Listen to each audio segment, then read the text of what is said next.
Hi guys, today I want to talk to you about some bulbs that I got from the Dollar Tree store, and this is actually a 2-year update because I've been growing these bulbs for 2 years and I just keep adding to my stash every year.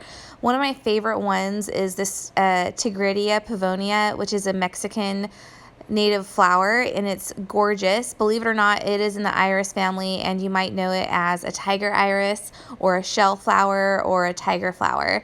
It did really well for me last year, and I only had the red variety. I'll show some pictures here in a moment, but they are hardy in zones 7 through 10, so they'll come back every year and they will spread, and they're absolutely gorgeous. However, they only last for about a day or two, which is totally sad, but well worth it.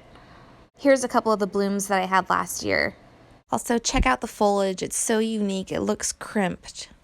I like that just as much as the flowers. And then I also liked the gladiolas. All came up and did wonderful last year, but these irises, I think they're Dutch irises. These were the showstoppers this year and last year. So beautiful and so prolific.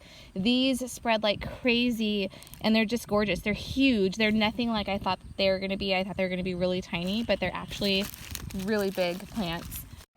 Here they are from this season, and I had 3 different shades of this blue color, and each shade bloomed at the same time but at different times than the others, which was really cool. So this is what the bulbs look like. So I want to give you guys a few tips on picking out your bulbs because some of these are expired. Some of these are not going to bloom for you. So I want to show you how to pick out the best ones. And the first telltale sign is if it has a little sprout coming up, I guess you can call it that. If you can see this little growth piece on there, then it's alive. That's one sign. The next sign is if they feel heavy, or if you can see some white like this. If you can see the white shiny inside, then those are alive and those will come up for you. But even if they don't have those, if there's just a teeny bit of energy left in that dry bulb, it'll come up. So even if you think you have dead ones that just feel like lightweight nothing, plant them anyway, because if there's just the littlest bit of energy left in there, it will sprout. They're super hardy, and that goes for all of these.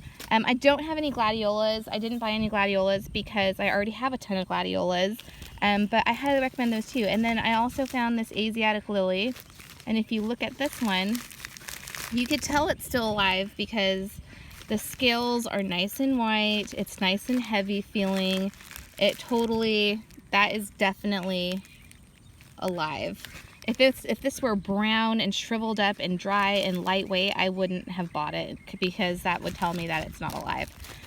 So I'm going to show you guys some pictures of the ones that grew for me last year and this year, and pretty much everything that I planted grew well for me, but I really just love this Tigridia one. It's so beautiful, and it's a really big flower and just so unique looking, and I liked it so much that I posted about it on Facebook, and the East Texas Arboretum messaged me and asked me where they could find them and what they were, and they actually ordered them for the Arboretum for this year. So I was really excited to hear that they liked them as much as I did. So try these out, you guys. I highly recommend the bulbs from the dollar store, but just keep in mind you want the bulbs to feel heavy. You want to make sure they're still alive, that they're not expired and shriveled up.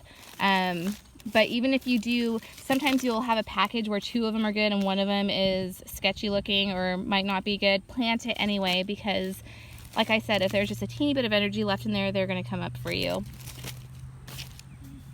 Here are a couple of the gladiolas that I planted 2 years ago from the dollar store, and I absolutely love the colors. They're more of a solid color, but the quality of the colors was just really impressive. Even though the bulbs were a lot smaller than I'm used to, they still bloomed in the first year and were nice and big. So I'm going to go ahead and plant these today, and all of these are going to be planted about 4 inches deep in well-draining soil, but they will do well, like these types of irises, and even the Tigridia I think will do well in moister soils, so you can plant those not in your pond but around your pond.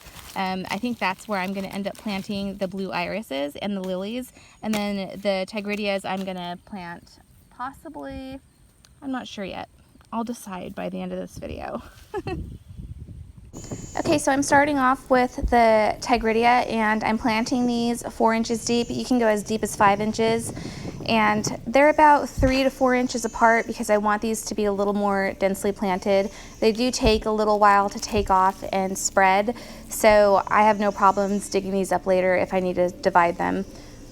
I'm also planting these in full sun in an area by the pond because I just think these would be so pretty over there by the pond. And I'm also going to be planting the irises in this same area and the orange lily. And then I'm going to plant a bunch of my gladiola corms that I have left in the background. So I think this would be a really pretty area. If they all came up and they were just full and lush and so much color, it would look really beautiful in front of the pond. The Tigridia is actually a later bloomer than the gladiolas, depending on when you planted your gladiolas. My Tigridia, I think, bloomed in late summer last year, so I'm hoping that the irises will come up first, and then the gladiolas, and then the Tigridia. I think that would be gorgeous. Anyway, that's it for this video, you guys. Thank you so much for watching, and we'll see you tomorrow.